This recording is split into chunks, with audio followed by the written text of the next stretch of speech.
Welcome to Carpool Chats, a podcast brought to you by the Fuels Institute. Welcome everybody to Carpool Chats. This is Jeff Hovey. We are recording this session on February 24th, 2022. And we're just making a note because there's plenty of things going on out there in the world, and we want to make a little footnote as to the day in which this is being recorded. So welcome everybody, and big welcome to Graham Conway, Principal Engineer at Southwest Research Institute. Thank you for joining us, Graham. Hey Jeff, how's it going? Pleasure to be here. Glad you could join us. And a quick shout out. Thanks again for joining us during the last Fuels event. We had just a fantastic response from your talk in the panel that you were on. So again, thank you for taking part in that. So moving forward for this episode, we wanted to jump in a little bit more. We're going to be speaking quite a bit on the future of the internal combustion engine, where it's going, what are we going to be foreseeing in the future as far as new engine technologies, new fuels, and of course, this is all through the lens of reducing carbon emissions. So call it CO2 equivalent, GHGs.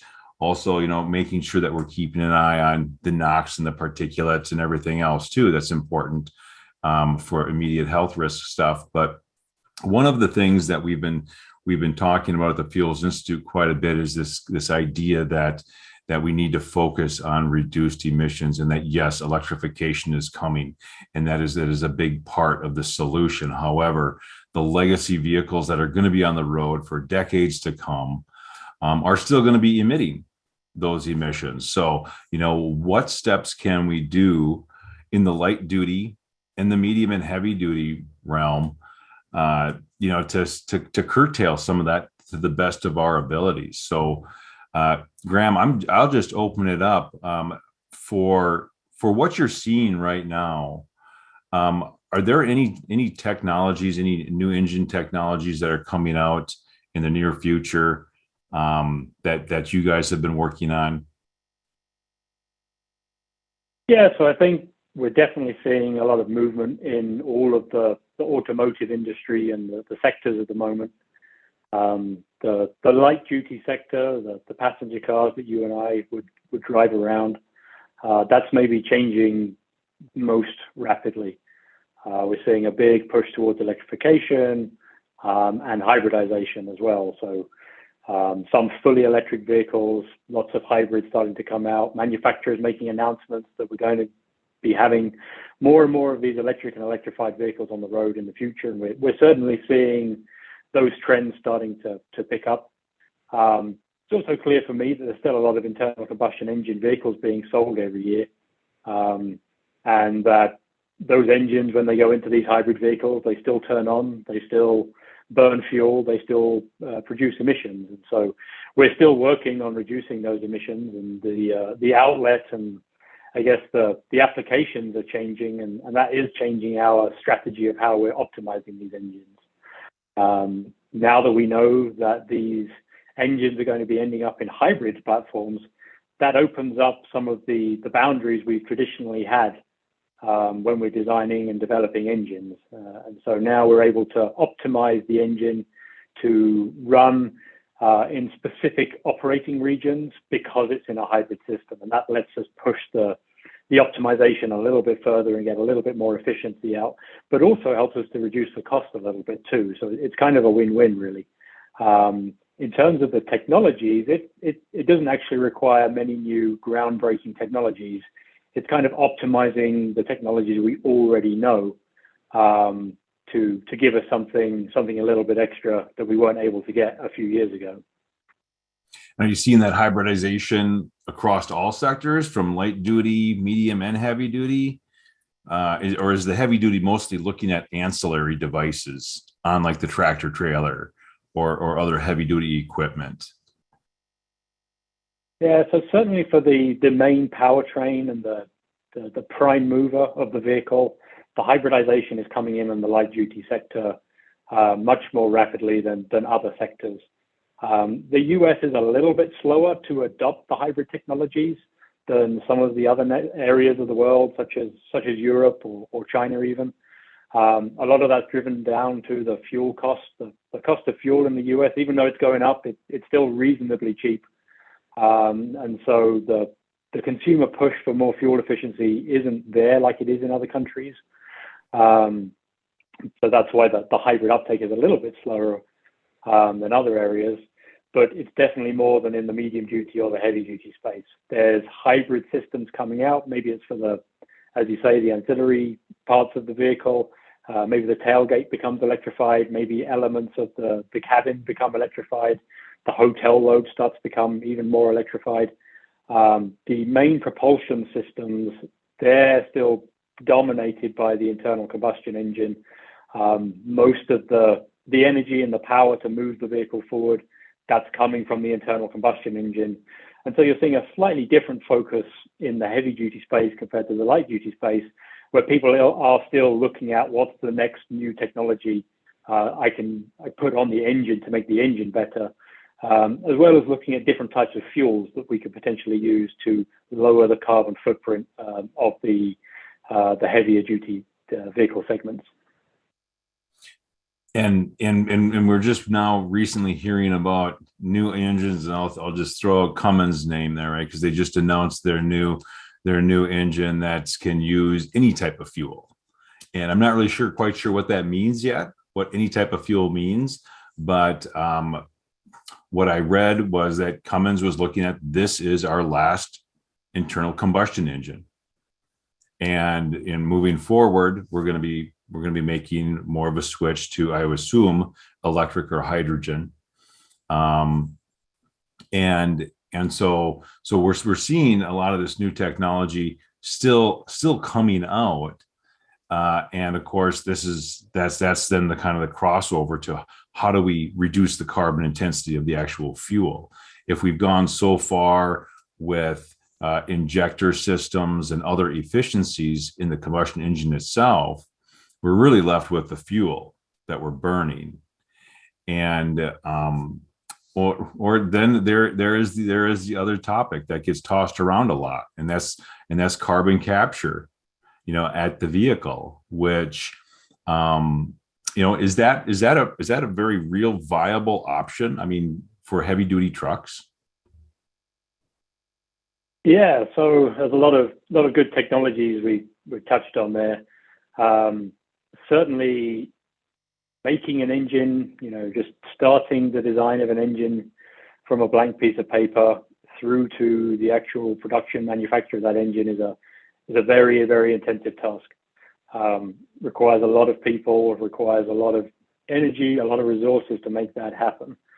And obviously now the budgets have shifted so that maybe it's not all just focused on internal combustion anymore. We have to look at fuel cells, we have to look at battery electric vehicle solutions.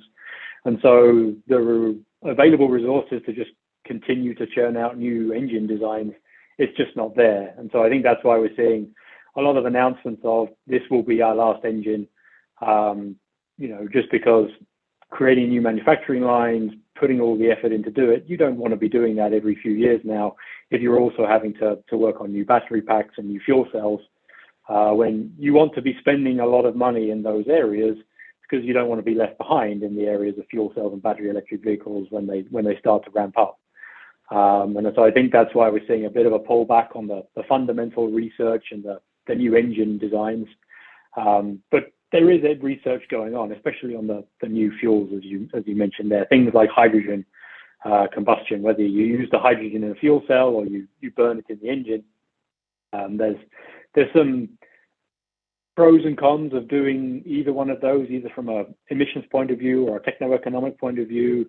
There's reasons you'd want to do both of those. And so it definitely makes sense if you're designing your last generation of engine, you kind of want it to be fuel agnostic, and to be able to run multiple different fuels, with just maybe some small hardware sets, maybe a different injector set, maybe a different calibration on that, rather than having to completely have a different engine for every fuel that's out there. And so that makes perfect sense to me to do that. For the carbon capture, that is really a, it's a hot topic at the moment for many people in the industry.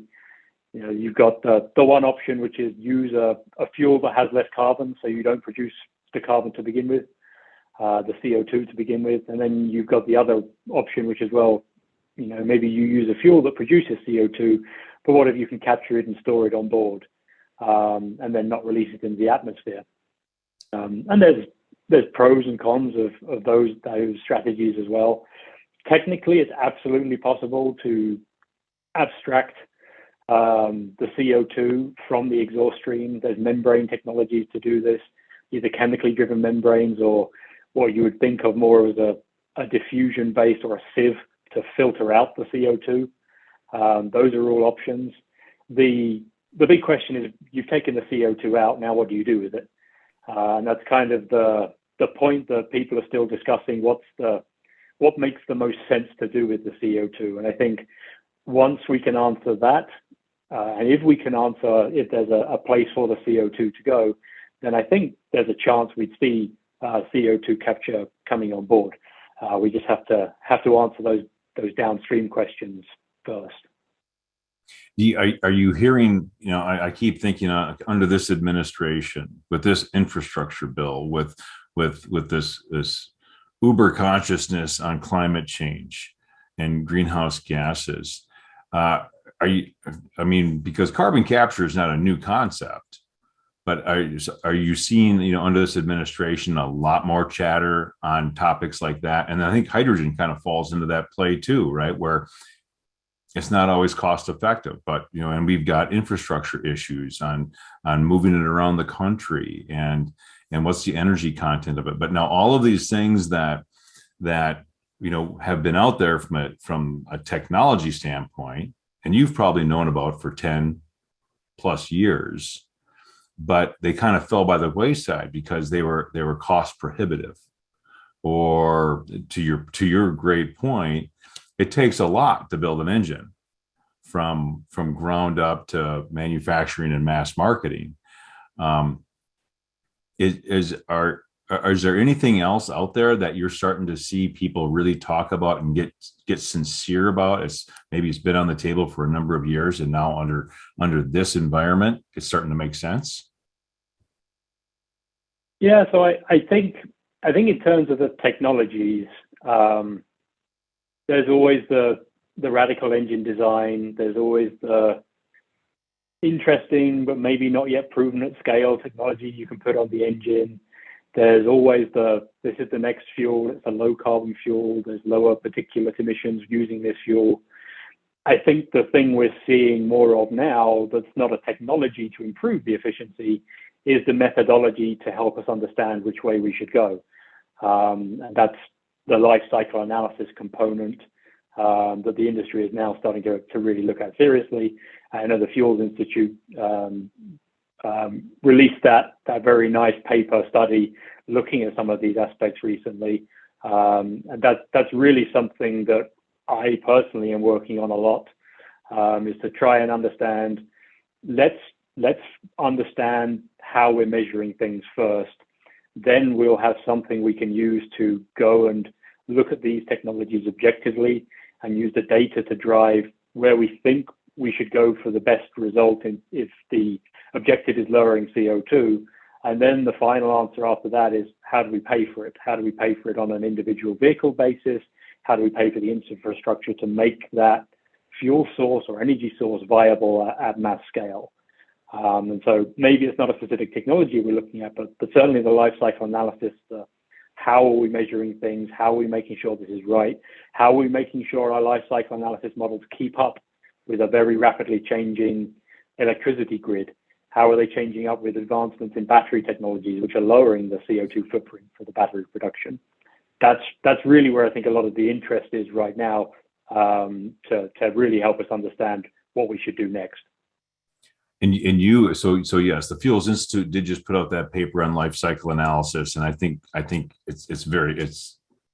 like it, of course, it came from our office, but at the same time, you just contributed to another large piece of work too, where you were primary author on a whole chapter. And I apologize, but the name of the book is, can you share the name of the book while we're recording? Yeah, it's Engines and Fuels for Future Transportation. Engine and Fuels for Future Transportation. Yeah. So if anybody gets a chance, look up Graham's work on that. It's very detailed and an excellent book from front to cover. But he specifically Graham's chapter, I think it was chapter 6 on life cycle analysis. Right. So yeah, that's good. Very, very good. Very, very good. Well, Graham, thank you for taking the time. And I know we're going to be having a lot more of these discussions. We have our next event, assuming this recording goes out before that, it's going to be in May in Indianapolis. So now I just absolutely time-stamped this recording. But we have our next fuels event, and the medium and heavy duty decarbonization is really going to be on the agenda, along with our EV Council and a number of other topics in transportation and fuels. So I'm really looking forward to that. We're going to be talking about all of these things, and hopefully you can join us for that event as well. And we would love to have you. Any parting words? No, I would love to be there. I definitely hope to be there. I'll put it on my calendar. It was an excellent event last time down in Dallas. My parting words, there's a lot of information out there. Sometimes it's difficult to judge what is and what isn't right, what the motivations are behind certain publications, certain statements. It's a real minefield out there. So trust your judgment, try and use science to make the conclusion sound. And if all else fails, feel free to contact me, and I'm always happy to give an unbiased opinion on things. And of course, the Fuels Institute loves your science-based approach to everything and the work that you guys do there. So again, thanks for spending some time with us today, and look forward to seeing you real soon.